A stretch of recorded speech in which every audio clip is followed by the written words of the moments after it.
এ পর্যায়ে সভাপতির বক্তব্য রাখবেন জনাব মোহাম্মদ আসলাম হোসেন, অতিরিক্ত জেলা প্রশাসক শিক্ষা ওয়াইসিটি ও সভাপতি আঙ্গারা বালিকা উচ্চ বিদ্যালয়। স্যারকে তার বক্তব্য রাখার জন্য বিশেষভাবে অনুরোধ করছি।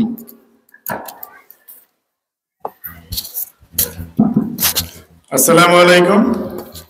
আঙ্গারিয়া বালিকা উচ্চ বিদ্যালয়ের যে বার্ষিক ক্রীড়া সাহিত্য সাংস্কৃতিক প্রতিযোগিতা এবং এর পুরস্কার বিতরণী এই উপলক্ষে আমাদের মাঝে উপস্থিত আছেন আমাদের এই জেলার সুযোগ্য জেলা প্রশাসক জেলা ম্যাজিস্ট্রেট মোহাম্মদ আশরাফ উদ্দিন স্যার, মঞ্চে উপবিষ্ট অন্যান্য অতিথিবৃন্দ, এক্সিকিউটিভ ম্যাজিস্ট্রেট বৃন্দ, এই বিদ্যালয়ের শ্রদ্ধেয় শিক্ষক বৃন্দ এবং স্নেহের অনুজ শিক্ষার্থীবৃন্দ ও বিভিন্ন পর্যায়ের অতিথি, অভিভাবক, সাংবাদিক বৃন্দ, সকলকে শুভেচ্ছা জানাচ্ছি।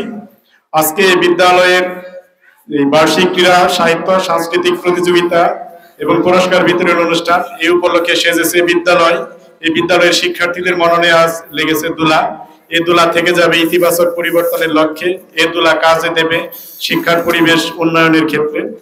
শিক্ষা নিঃসন্দেহে জাতির মেরুদণ্ড এবং শিক্ষার মাধ্যমে যে পরিবর্তন হয় সেই পরিবর্তনটা সবচাইতে টেকসই পরিবর্তন হয় এবং খুব স্বল্প সময়ে পরিবর্তন হয়।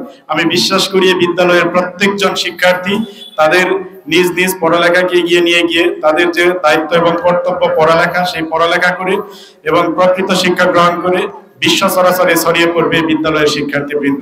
আজকের এই বার্ষিক ক্রীড়া সাহিত্য সাংস্কৃতিক প্রতিযোগিতা এবং পুরস্কার বিতরণ অনুষ্ঠানে আমাদের মাঝে আমাদের প্রধান অতিথি এসে উপস্থিত হয়েছেন এবং অন্যান্য অতিথিবৃন্দ, বিদ্যালয়ের শিক্ষকবৃন্দ, বিদ্যালয়ের শিক্ষার্থীবৃন্দ, কর্মচারী বৃন্দ, অভিভাবক বৃন্দ, সাংবাদিক ও প্রিন্ট ইলেকট্রনিক মিডিয়ার যারা আছেন সহ আমি সকলের প্রতি কৃতজ্ঞতা জানাচ্ছি এত সুন্দর একটি আয়োজনের জন্য। একই সাথে সকলকে ধন্যবাদ জানাচ্ছি আমাকেও এখানে দাওয়াত দেওয়ার জন্য।